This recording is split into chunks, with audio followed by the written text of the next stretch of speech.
Good morning class, welcome to genius online education. हम यहाँ पर कर रहे हैं क्लास 12th के लिए, ठीक है, फिज़िक्स के अंदर।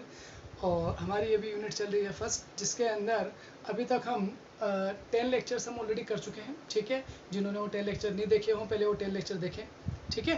तभी अपना थोड़ा सा एक रूटीन बैठेगा लेक्चर इस पूरी यूनिट का, ठीक है। और आज हम करने जा रहे हैं इसकी लेक्चर 11, ठीक है। अब अभी तक हम क्या कर चुके हैं, अभी तक हमने देखा कि एक चार्ज है, ठीक है। चार्ज क्या होता है बेसिक आपने पढ़ा, ठीक है, कि एक्चुअली में क्या चार्ज की प्रॉपर्टी थी, किस चीज़ को हमने कब कहा कि जैसे ये बॉडी है, ठीक है, ये बॉडी कब चार्ज होगी हमें पता है, ठीक है। हम इसके मेथड्स देख चुके हैं, इसके अलावा हमने इसकी प्रॉपर्टीज़ को भी पढ़ लिया है ना। अब इसके आगे की हम जो बात करने जा रहे हैं उसके लिए आपको थोड़ी सी पीछे वाली बातें आना बहुत ज़्यादा ज़रूरी है। जब तक आपको पीछे वाली बातें ठीक से अच्छे से नहीं आएगी, तब तक आगे वाली बातों को समझना बहुत मुश्किल होगा, ठीक है। तो एक बार अगर कि बच्चों ने अगर वो वीडियो नहीं देखे हों, प्रीवियस जो वीडियो है अगर वो नहीं देखे हैं, तो वो एक बार ज़रूर से देखें, ठीक है। तो आज का हमारा लेक्चर हम स्टार्ट करते हैं। लेक्चर स्टार्ट बिल्कुल एकदम बेसिक वहीं से जहाँ से मैंने पढ़ाना स्टार्ट किया था, ठीक है, कि एक्चुअली में चार्ज क्या होता है, चार्ज का जो फंडामेंटल है, फंडामेंटल क्या है चार्ज का। तो हमने क्या कहा कि एक्चुअली में अभी ये जो बॉडी है, ठीक है, ये बॉडी अभी चार्ज नहीं है। इस बॉडी को मैं चार्ज कब कहूँगा, जब ये क्या करेगी, किसी अदर जो मैटर होगा, ठीक है, अदर जो दूसरी बॉडीज होगी उस पर ये क्या करेगी, फोर्स लगाएगी। क्या लगानी चाहिए, ये फोर्स लगानी चाहिए, तब मैं कहूँगा कि ये जो बॉडी है वो क्या हो गई है, अब चार्ज्ड हो गई है, ठीक है। अब इसकी आपको रिक्वायरमेंट कहाँ पड़ी, ठीक है। अब रिक्वायरमेंट हमें कुछ यहाँ ऐसी, जैसे समझिए, जैसे मैं आपको एक बहुत अच्छा सा सिंपल सा एक एग्जांपल दूं कि मान लीजिए हमारे पास में दो ऐसी ये रोड है,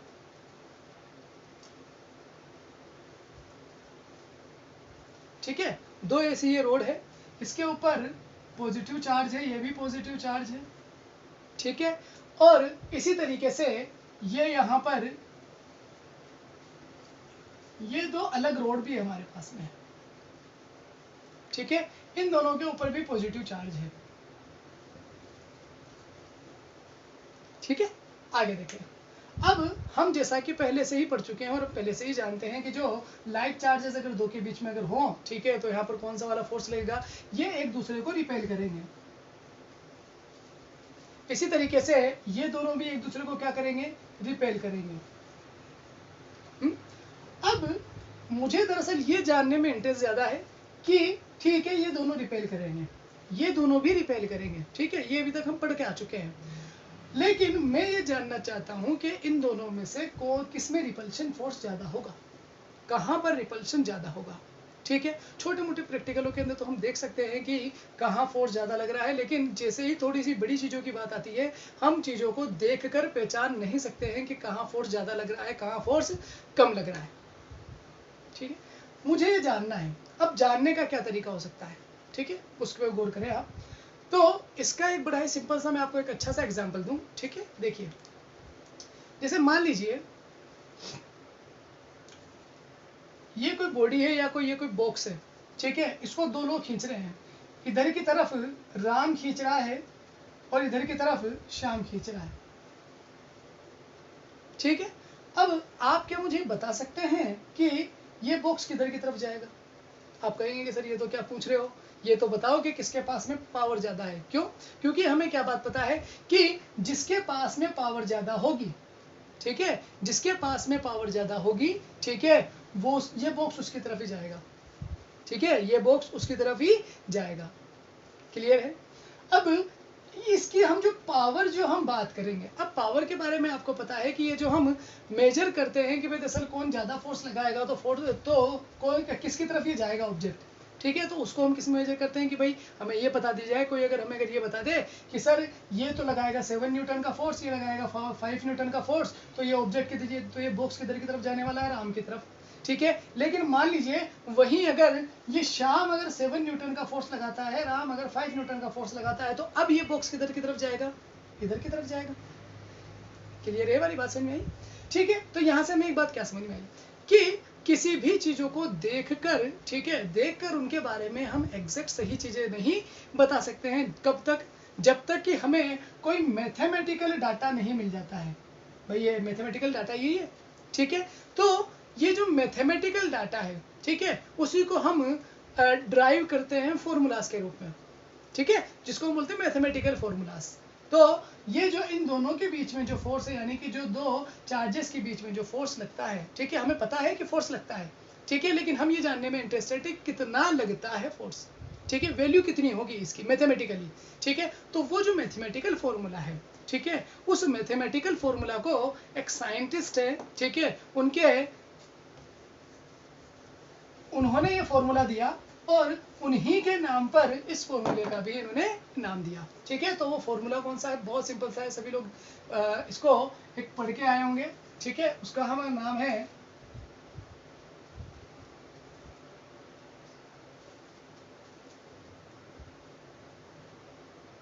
कूलाम फोर्स, ठीक है, या फिर आप इसको, ठीक है, कूलाम फोर्स। अब ये कूलाम फोर्स हमें क्या बोलता है, ठीक है, वो सुनिएगा।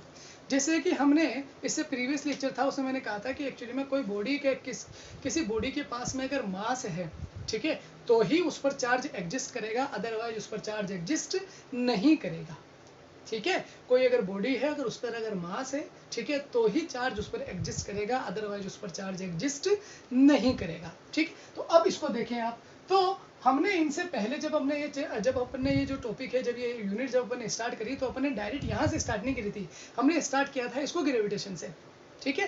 तो अभी भी वहीं से इसको थोड़ा सा देखते हैं कि अगर ग्रेविटेशन की अगर हम बात करें, तो अगर हमारे पास में दो ऑब्जेक्ट हैं जिनका मास है m1 m2, ठीक है, इन दोनों के बीच की डिस्टेंस है r, ठीक है, तो इन दोनों के बीच का जो फोर्स होता है ग्रेविटेशनल फोर्स, वो हमारा क्या होता है? F = G m1 m2 upon r²। बहुत सिंपल सा है, बिल्कुल एकदम, इसमें कोई नई बात नहीं है। तो अब इससे पिछले प्रीवियस लेक्चर मैंने आपको क्या कहा था कि कोई बॉडी अगर किसी बॉडी के पास में अगर मास है, ठीक है, तो उस पर चार्ज भी होगा, ठीक है, अगर उस पर अगर मास है तो उस पर चार्ज भी होगा। तो अब मान लीजिए जैसे ये हमारे पास में एक बॉडी है, ठीक है, ये हमारे पास में क्या है? एक बॉडी है। याद रखें, यहाँ पर हम ये जो बॉडी ले रहे हैं वो दिखाने में तो बहुत बड़ी है, लेकिन एक्चुअली में पॉइंट होती है, ठीक है, किसके फॉर्म में होती है? पॉइंट के फॉर्म में, यानी कि आप समझ सकते हैं पॉइंट ऑब्जेक्ट होगा हमारे पास में, यानी कि इस पर जो चार्ज होगा वो एक्चुअली में पॉइंट चार्ज होगा, ठीक है। तो माना इस पर जो चार्ज है वो कितना है? Q1, ठीक है। इसी तरीके से ये भी हमारे पास में पॉइंट चार्ज के फॉर्म में कितना होगा? Q2। याद रखें, बिल्कुल एकदम पॉइंट है, ठीक है, समझाने के लिए थोड़ा बहुत बड़ा बनाया है, लेकिन ये जो चार्ज है Q1 और Q2 ये कैसे चार्ज है? Point charge. पॉइंट चार्ज का मतलब होता है बहुत छोटा सा, एक बहुत छोटी सी एरिया में ही होगा ये, ठीक है, ऐसा मतलब फैला हुआ नहीं होगा ये, ठीक है, एक बहुत छोटे से एरिया के अंदर होगा। तो अगर ये दो ऑब्जेक्ट है जिनके ये जो दो पॉइंट चार्ज है हमारे पास में Q1 और Q2, ठीक है, और इनका आप मास भी आप m1 m2 कंसिडर कर सकते हैं, ठीक है, और इन दोनों के बीच की डिस्टेंस कितनी है? r, ठीक है। तो कूलाम ने क्या किया? बहुत सिंपल सा, ये फॉर्मूला जैसा कि न्यूटन ने इसको ड्राइव किया, ठीक है, सेम ऐसा का ऐसा इन्होंने भी इसको ड्राइव कर दिया। कैसे ड्राइव किया? कि इन दोनों के बीच में लगने वाला जो फोर्स है, ठीक है, इन दोनों के बीच में लगने वाला जो फोर्स है, ठीक है, वो, ठीक है, जैसे यहाँ पर ये क्या होता है? m1 m2, ठीक है, m1 m2 के मल्टीप्लिकेशन के प्रोपोर्शनल होता है, ठीक है। तो यहाँ पर भी ये क्या होगा? ये होगा directly proportional to Q1 Q2, यानी कि दोनों पे जितना चार्ज होगा, ठीक है, उनके मल्टीप्लिकेशन के डायरेक्ट क्या होगा? प्रोपोर्शनल होगा। इस बात से आपने क्या सीखा? इस बात से आपने ये सीखा, ठीक है, कि दो चार्जेस के ऊपर एक्चुअली में दोनों पे डिपेंड करता है ये बात, ठीक है। तो दो चार्जेस का जो मल्टीप्लिकेशन होगा उनके चार्जेस का, वो जितना ज़्यादा होगा, ठीक है, उन दोनों के बीच में फोर्स भी उतना ही ज़्यादा लगेगा, ठीक है। दो चार्जेस के जो फोर्स है, दो चार्जेस के ऊपर जो हमारे पास में, जैसे हमारे पास में दो बॉडी है, ठीक है, इनके ऊपर जितना चार्ज जितना ज़्यादा होगा, ठीक है, इनके बीच में फोर्स भी उतना ही ज़्यादा लगेगा, ठीक है। ये बात हमें यहाँ से इस प्रोपोर्शनल से सीखने को मिलती है, ठीक है। इसी तरीके से जैसे यह इनवर्स लॉ को फॉलो करता है, ठीक है, इस तरीके से ये कूलाम फोर्स भी क्या करता है? इनवर्स लॉ को फॉलो करता है। क्या है इनवर्स लॉ? कि जो फोर्स होगा हमारा, ठीक है, वो डिस्टेंस के स्क्वायर के इनवर्सली प्रोपोर्शनल होगा, ठीक है, डिस्टेंस के स्क्वायर के इनवर्सली प्रोपोर्शनल होगा। क्या मतलब हुआ इस बात का? कि जैसे जैसे डिस्टेंस इंक्रीज होती जाएगी वैसे वैसे फोर्स डिक्रीज होगा, जैसे जैसे डिस्टेंस इंक्रीज होगी वैसे वैसे फोर्स डिक्रीज होगा, अब आपसे कोई अगर ये पूछे कि बताइए कि एक छोटे से क्वेश्चन है, जैसे मान लीजिए अगर चार्ज में भी इंक्रीज करें, ठीक है, और डिस्टेंस में भी इंक्रीज करें, तो किसका इफेक्ट ज़्यादा होगा? चार्ज में भी इंक्रीज करें और डिस्टेंस में भी इंक्रीज करें, अगर इक्वल इंक्रीज करेंगे, ठीक है, अगर दोनों को हम इक्वली इंक्रीज करेंगे, तो हमने देखा कि यहाँ पर इसका स्क्वायर है, ठीक है, इसका मतलब डिस्टेंस का बहुत इफेक्ट पड़ता है इसके ऊपर, ठीक है। तो जैसे जैसे डिस्टेंस ज़्यादा होती जाती है वैसे वैसे ये जो फोर्स है, ठीक है, वो बहुत डिक्रीज होता जाता है, ठीक है, ज़्यादा दूर के लिए नहीं लगेगा। अगर हम सोचें कि भाई दरअसल हमारे पास में एक ये चार्ज बॉडी यहाँ पर है, मैंने इसको अच्छे से रगड़ लिया और मान लो अगर मेरे हाथ में यहाँ पर, ठीक है, यहाँ पर मान लीजिए अगर मेरे पास में जो पेपर पार्टिकल्स हैं, ठीक है, पेपर पार्टिकल्स अगर वो रखे और मैं सोचूं अगर वो यहाँ से यहाँ डायरेक्ट आ जाएंगे, तो ऐसा पॉसिबल नहीं है, ठीक है, बहुत शॉर्ट रेंज के लिए लगेगा ये फोर्स अभी। क्यों? क्योंकि एक्चुअली में इन पर चार्ज बहुत कम है, ठीक है। तो ये इन दोनों को मिलाकर हम एक फॉर्मूला लिखते हैं, जैसे उसमें हमने लिखा, तो ये बना हमारे पास में F is proportional to Q1 Q2 upon में R², ठीक है। अब जैसे यहाँ पर अपन ने एक यूनिवर्सल ग्रेविटेशनल कांस्टेंट लिखा था जिसकी वैल्यू हमें पता है, ठीक है, तो उसी तरीके से यहाँ पर भी अपन एक कांस्टेंट लिखते हैं, ठीक है। अब यहाँ जो कांस्टेंट लिखा जाता है, ठीक है, वो इनिशियली क्या लिखा जाता है, के। इनिशियली क्या लिखा जाता है, के। याद रखिए ये जो कांस्टेंट है, ठीक है, वो किसके लिए लग रहा है, फोर्स के लिए। किसके लिए लग रहा है, फोर्स के लिए, इसलिए इस के को अपन क्या बोलते हैं, फोर्स कांस्टेंट, ठीक है, या फिर आप इसको बोल सकते हैं कूलाम फोर्स कांस्टेंट। क्या बोल सकते हैं, कूलाम फोर्स कांस्टेंट, के को। क्लियर है? अब ये आ गया इसके साथ में Q1 Q2 अपॉन में R², Q1 Q2 अपॉन में R², तो F equals to K Q1 Q2 upon R²। ये यहाँ तक की बात आपको समझ में आई, ठीक है। अब आप पूछेंगे कि सर जैसे इसकी तो वैल्यू होती है यूनिवर्सल ग्रेविटेशनल कांस्टेंट की, तो इसकी तो वैल्यू अपन को पता है, ठीक है, तो क्या इसकी भी वैल्यू होती है? बिल्कुल इसकी भी वैल्यू होती है, ठीक है। तो ये जो हमने लिखा है के, ठीक है, इसकी इनिशियल वैल्यू होती है 9 × 10⁹, ठीक है, न्यूटन मीटर स्क्वायर पर coulomb square. 9 × 10⁹ newton metre square पर कूलम स्क्वायर। आप इस डाटा को बहुत अच्छे से याद रखेंगे क्योंकि ये न्यूमेरिकल में बहुत यूज होगा हमारे यहाँ, ठीक है। अब ये एक बात और, तो क्या ये जो जैसे अब हम बात करें ग्रेविटेशनल फोर्स की, तो क्या ग्रेविटेशनल फोर्स मीडियम चेंज करने पर चेंज होता है? बिल्कुल, ठीक है। तो क्या उसी तरीके से ये जो कूलम फोर्स है वो भी क्या मीडियम पे डिपेंड करता है या नहीं करता है? ठीक है, तो क्या ये जो कूलम फोर्स है वो भी मीडियम पर डिपेंड करता है या नहीं? ठीक है, तो याद रखें कूलम फोर्स भी मीडियम पे डिपेंड करता है। कैसे करता है उसको भी अपन थोड़ी देर में देखेंगे। पहले इसका हम थोड़ा सा अगर फॉर्मूला, अगर हम इसकी डेफिनेशन अगर कहें तो अपन क्या कह सकते हैं, the coulomb force is the force between the 2 point charges. Coulomb force is the force between the 2 point charges Q1 and Q2 which are separated by a distance r। ठीक है, according to Coulomb force the force between the 2 point charges Q1 and Q2 which are separated by a distance r, ठीक है, is directly proportional to multiplication of charges and inversely proportional to the square of distance। Clear है? ये एक छोटी सी इसकी definition है, अपन खुद भी इसको यहाँ से लिख सकते हैं। बाकी जो नोट्स हैं वो आपको अलग से आपको मिलेंगे इसके, ठीक है, वो जैसे एक अलग से वीडियो बनाकर आपको पूरे उसके नोट्स प्रोवाइड करवा दी जाएंगे, ठीक है। अब यहाँ पर एक बात और ध्यान देने वाली बात है, ठीक है, थोड़ा सा उसको और आप समझें, ठीक है। क्या समझने वाली बात है यहाँ पर, जैसे हमने देखा ग्रेविटेशनल फोर्स के अंदर जो ग्रेविटेशन का जो फोर्स होता है वो सिर्फ और सिर्फ अट्रैक्शन होता है। ग्रेविटेशन का जो फोर्स है वो सिर्फ कौन सा होता है, अट्रैक्शन फोर्स होता है। लेकिन जब अपन ने इसको चार्जेस को पढ़ा, ठीक है, तो अपन ने क्या पढ़ा था कि ये जो फोर्स होगा, ठीक है, वो अट्रैक्शन भी हो सकता है और रिपल्शन भी होता है। अगर लाइक चार्जेस हुए तो रिपल्शन होगा, अनलाइक चार्जेस होंगे तो क्या होगा, अट्रैक्शन होगा, ठीक है। तो अब यहाँ हमें कैसे पता लगेगा कि कौन सा अट्रैक्शन और कौन सा रिपल्शन, ठीक है। तो इसलिए जनरली हम क्या करते हैं, इसको मॉडुलस के फॉर्म में लिखने के लिए यहाँ इस पर मोड लगा देते हैं, ठीक है। वैसे तो ये तो हमारे पास में पॉजिटिव नंबर रहेगा, ठीक है। तो इस पूरे को हमने किसके रूप में लिख दिया है, किसकी फॉर्म में लिख दिया है, मॉडुलस की फॉर्म में हमने लिख दिया है। क्यों? क्योंकि हमें पता है कि ये जो फोर्स है वो पॉजिटिव भी हो सकता है और नेगेटिव भी हो सकता है, ठीक है। और पॉजिटिव और नेगेटिव किस पे डिपेंड करेंगे, खुद सोच के देखिए। अभी उसके लिए मैं भी आपको एक क्वेश्चन दूंगा। जैसे क्वेश्चन मेरा बहुत सिंपल सा है, अपने बुक का भी, अपने RBSc बुक का भी अपना क्वेश्चन है। क्या कहता है क्वेश्चन, आपको ये बताना है कि अगर दो चार्जेस हैं जिनके लिए ये कोई हमें रिलेशन गिवन है, अगर ये विजिबल नहीं होगा,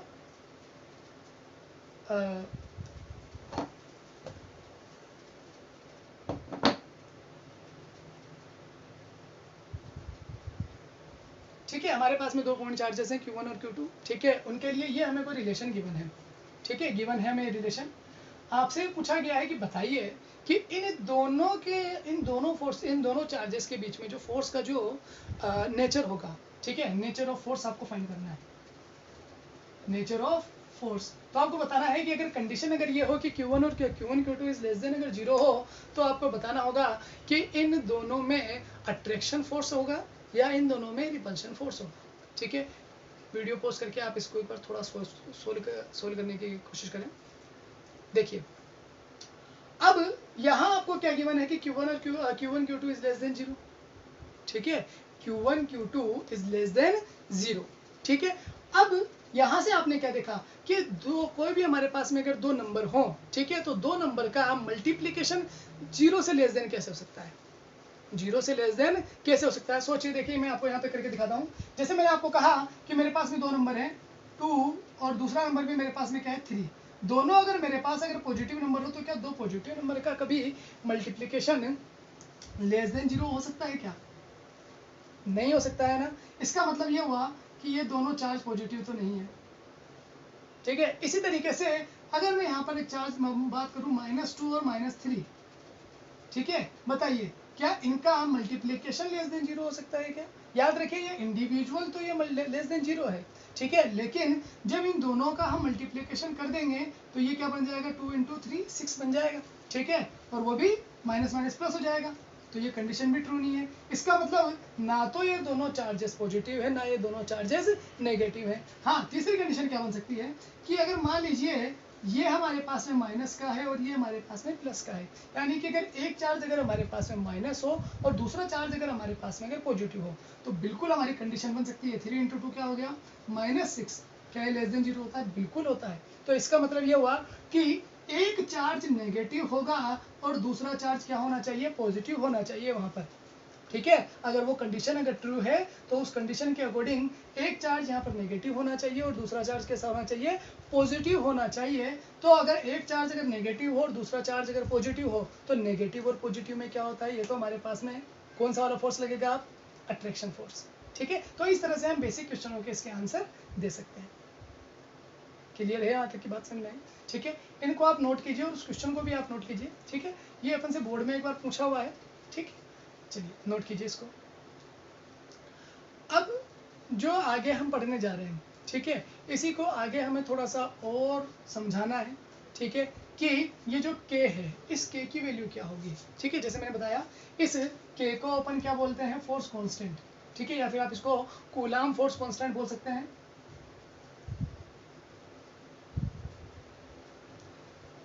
ठीक है।